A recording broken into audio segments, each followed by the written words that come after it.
have found my prey.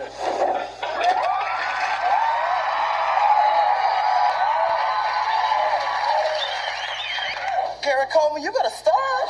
Gary? Oh, it's cold in here. I'm feeling goose nippy. By the depths of Hades, what is that smell? I gotta quit eating them pig's feet. My gas is kicking out. I will take you away from all of this, my love. Oh my God. It's a man in my boudoir. And I feel vulnerable and I'm almost naked up in here. Fear not, my love. I have crossed oceans of time to be with you. You so crazy, you could have just called. I want you to be mine for all eternity. Listen, you don't know what you're getting into, because I'm telling you, I'm just like a virus. Once I get in your system, it's hard to get me out. Wait, I don't want you to see me like this. You do not have to put on appearances for me. I want to take you as you are. You can have me now and have a ham, have a quarter pounder with cheese. I want to show you things that you've never seen. Hey, word up, and I want to show you things that scientists ain't even seen. Because I'm a freak 24 hours a day. Give yourself to me. By the crack of dawn, and we shall rule the underworld. I must drink of your essence. Hey, word up. Then grab a straw, because you finna drink it up. Clap on. What's wrong with you? By the beard of Satan, it's Beelzebub himself. Clap on. You had crossed the seas and all that kind of stuff. Clap on. I didn't know I was going to find land ho. Clap on. So what provokes Part 2, baby, part 2. To have overcome a difficult adolescence to then murder 4 people? And how did his life take a turn? I don't know. Kohlberger left Pennsylvania to pursue his PhD at Washington State University. And then what? The professor said, if we give him a PhD, we're going to end up seeing on the news that he's committing some kind of crime. Ridiculous. Oh, place your order. We all probably wish we had a friend like Maddie and Kaylee were to each other.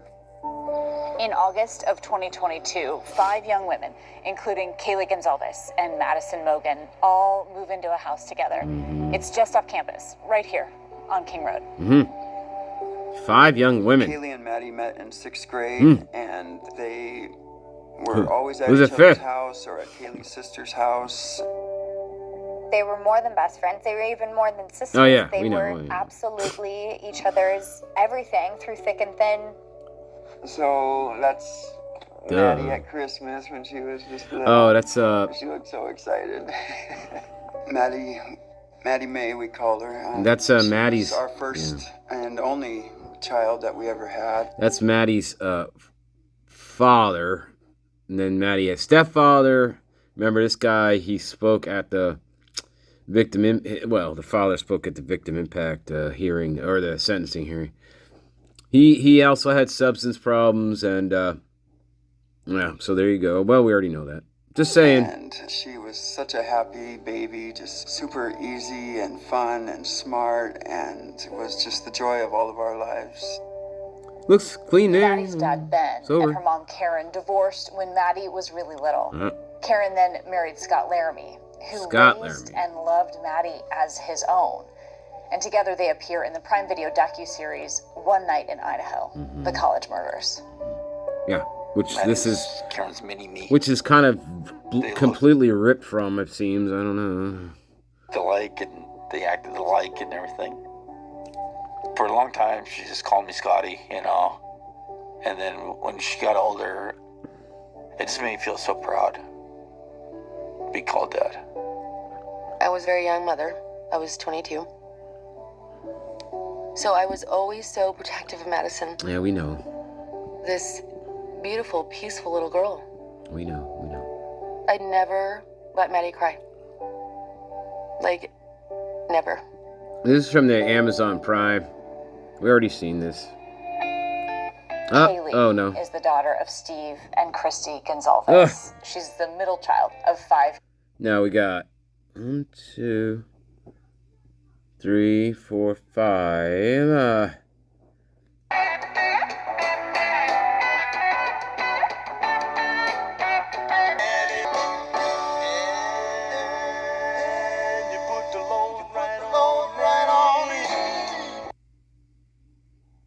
Including her older sister Olivia, and they grew up together near Coeur d'Alene.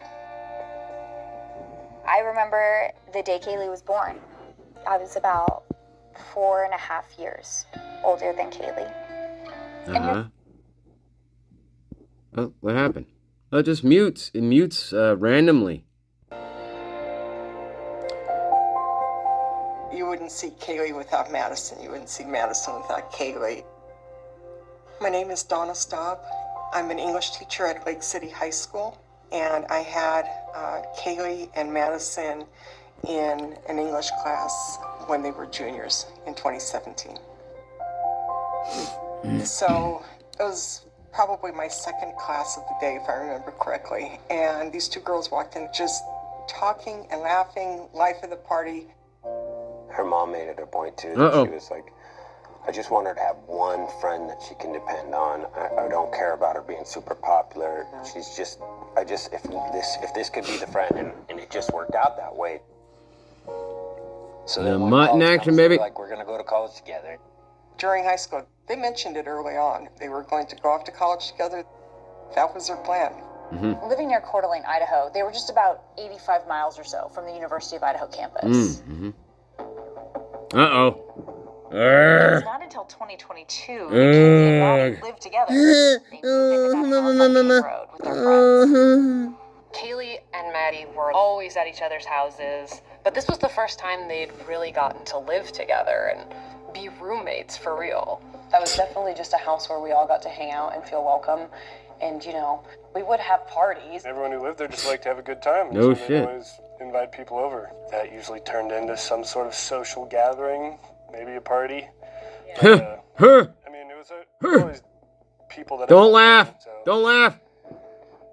Everyone could just go there. Hey, your brother's dead. Don't laugh. But this schmuck, he just can't stop fucking laughing, this guy. There and feel safe. We were college kids. You're still innocent. You're like, nah, nothing's gonna happen. Bullshit. What planet are we on? They weren't innocent. They were snorting Adderall, snorting cocaine, Coca-Cola, cherry cola, vanilla cola, probably other things, right? They weren't innocent. Stop sugarcoating and whitewashing this shit. And the reason why we're saying that is because it all put them in danger. But nobody... No. Nope. Everything's a lone wolf. Everything's a lone wolf. Bullshit. By their senior year, Maddie and Kaylee were looking forward to graduation, starting their next chapter. In mid-November in Moscow, it starts to get really cold. It's getting dark earlier. Dark and cold. There's a chill in the air. Yep. That's what happens in winter. That's right. And soon, the lives of everyone in that house would be forever linked by tragedy. A tragedy no one could have ever imagined.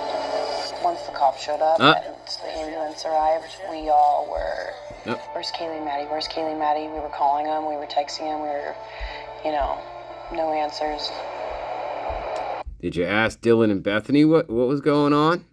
Or did Dylan go into her fucking story about, oh, I don't know what happened. Oh, I don't know. Maybe I unalived them, but I'm not sure. Or maybe it was my basketball friend who I let in and did it. Or the other two people that were there. Fuck you, Dylan. Fuck you, Bethany. Oh, what do we got here? Oh, we're still buying. Oh my god. What is this? Ooh, this is... Oh, there's the knife. Oh, we gotta assume that's the knife he bought. In May of 2022, 27-year-old Brian Koberger graduates from DeSales University. Right. He's seen in this commencement video getting a master's degree in criminal justice. That's right. My name is Josh Ferraro. I knew Brian Koberger from our time at this DeSales schmuck University. again. We were paired up for this long project. We were all picking partners, and he was someone who was still there. So I said, hey, do you want to be my partner? And yeah, that's how we met. Yeah. He was like, and yeah, then, you know, my mission is to like be a cop, something I want to do. But he didn't delve too much into his personal life. This guy's a... But then you, once you saw an opportunity to make a little cash by trashing him, and yeah, you took that opportunity. Yeah, so let's see some trash talking now. A lonely guy, keeping himself. Lonely guy. I invited him to one of my parties one time, and he's like, no, I'm good, man. And I'm like, all right, the offer is there, but no problem. Like, it's just trying to be nice. Yeah, great. And he politely declined your stupid fucking party. One of the classes the two men share as undergrads is psychological sleuthing, and it's taught by the renowned professor of forensic psychology, Dr. Catherine Ramsland. My area of expertise is extreme offenders, serial killers, mass murderers, but primarily serial killers. 2020 spoke with Dr. Ramsland back in 2019 about her work studying the serial killer known as BTK. I think BTK is a very useful example of somebody who can grow up in a fairly normal childhood and become a serial killer. In that class, you study mass murders, you study serial killers. Right. And she really delves into the psyche of their mind. Brian Koberger was really invested in the class. Sure. Well, yeah, it's an interesting subject, isn't it? It's an interesting class. It's an interesting subject. All right. Not out of the ordinary for somebody who is interested in criminology and criminal justice. That's going to probably be the most interesting class you could take, at least one of them, right? Really quick notes, and you'd ask a lot of questions. Except for this meathead who all he wants to do is think about partying and got offended probably because Brian's like, no, I don't want to go to your stupid fucking little boy frat party or whatever really bullshit. Opened up when he's asking a question or getting to the answer and talking about Jeffrey Dahmer or BTK or Ted Bundy. He was very proud of his intellect. Sure. Sales, Koberger. You should be proud of your intellect. Conducts a as long as you're not too arrogant about it. Reddit survey for an academic research project looking to understand the mind of a criminal. Yeah, great. He put an online request to speak to convicted criminals as discuss right. the emotions they were feeling and decision making that they went through when they were committing crimes. How did they choose their victims? All this stuff. Right. That's part of a group project. Right. 2022, Koberger moves across the country to Pullman, Washington. Pullman, right. Pursuing a PhD in criminology at Washington State University. Yep. The University of Idaho and Washington State University are located just 7 miles from each other. The student body are constantly traversing to come over to the different areas, whether it be for classes or social.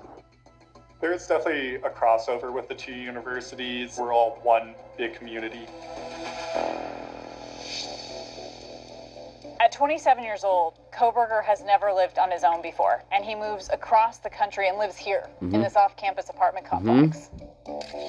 He spends the summer exploring the region, taking some of those selfies just released by authorities. Yeah. And making several trips across the state line into Moscow. Right. His cell phone records would later show that his phone pinged off a tower in that area 23 times in the months before the murders. Ooh, here we go.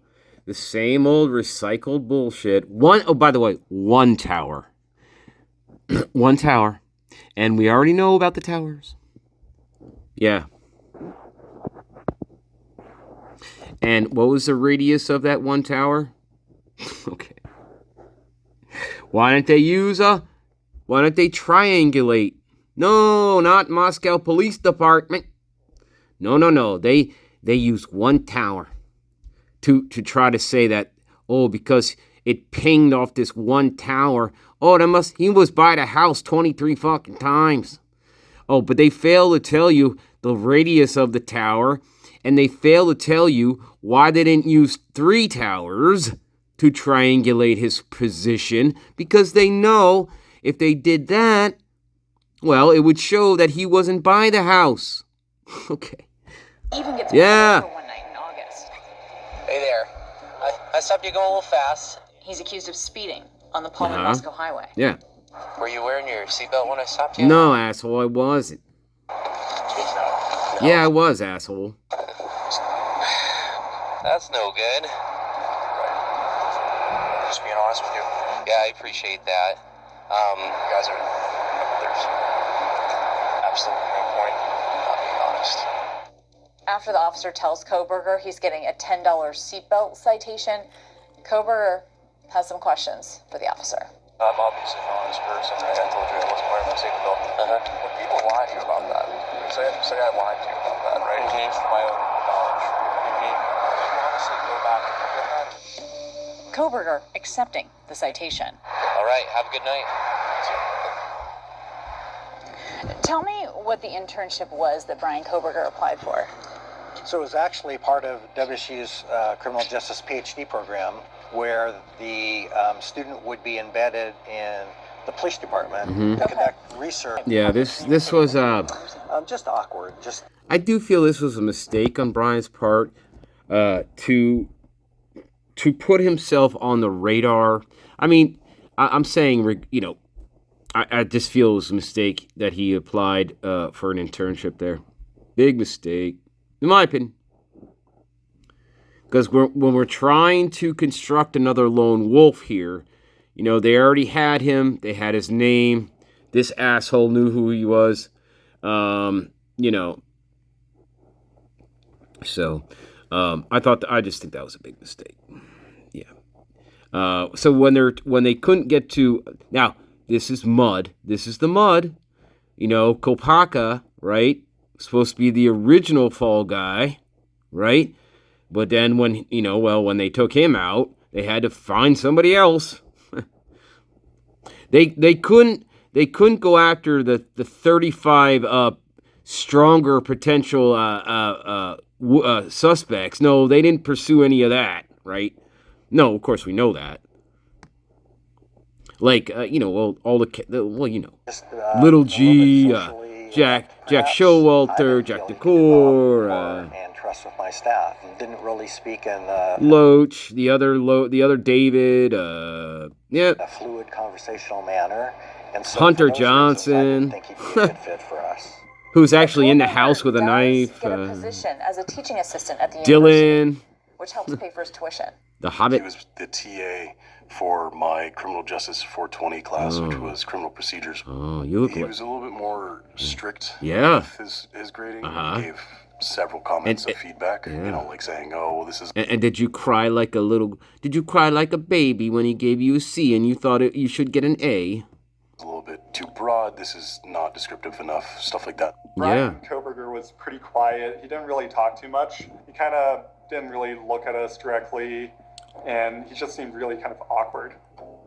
And outside of class, Koberger doesn't appear to be very social. He was a loner.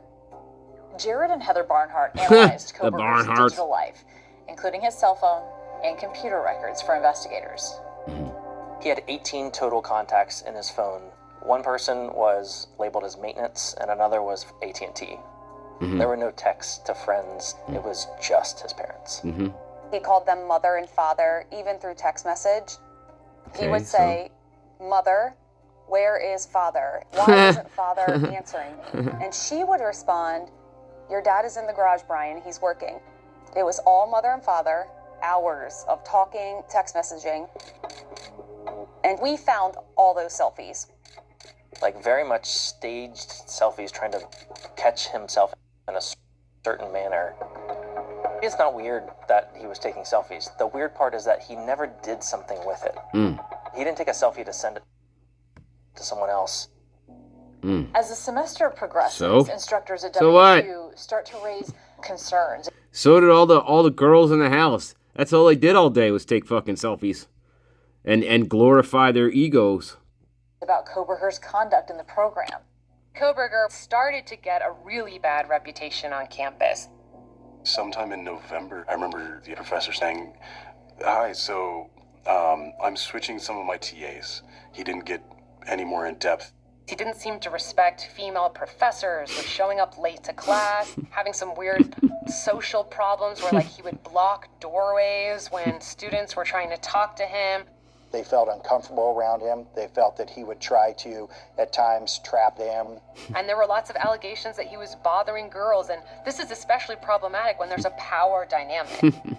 There was a common complaint of he's very controlling, that he's manipulative, that he treated women a certain way compared to men, disrespect. He just had an odd, strange behavior. The university Well, so therefore he must have did it, right? He must have did it. was on to him. Hey, how about the asshole? Hey, how about that asshole Cole at the bar who would actually spit on women and grab them without, just grab them out of the blue and stare at them like menacingly. And hey, what about that guy? I want to hear about that guy's behavior. I don't want to hear about somebody who is, socially awkward and, maybe he comes off as a dick sometimes. Who knows? But I want to hear about the guy who's actually physically assaulting women in the bar and nothing happens to this person. Okay. The professor said, we need to cut funding from this guy. If we give him a PhD, he's going to become a professor, and we're going to end up seeing on the news that he's stalking women or he's committing some kind of crime. Yeah, sure. He received an email describing that he was on a performance improvement plan. They had a whisper campaign. Listen, they had a whisper campaign going at the university. Whisper campaign.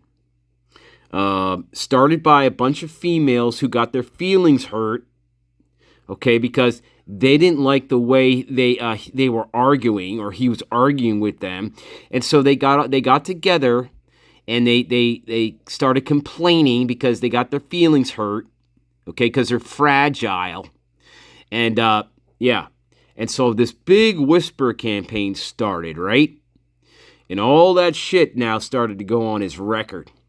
And at that, what I would have done at that point if I was in his shoes, okay, and then we're gonna have to cut it and move on to part 3. But I would have actually consulted a lawyer at that point and had a lawyer contact the school and be like, you guys need to knock off the fucking whisper campaign like now, or there's gonna be some serious legal trouble here. Discrimination for one. So you need to knock off the fucking whisper campaign here. And that's what I would have done. Once I found out that shit was going on behind my back, that's what I would have done to put an end to this shit. Because it became an echo chamber with these idiots. And these fragile PhD female students who couldn't handle getting argued with. She said, I gotta go, but my friend can stay.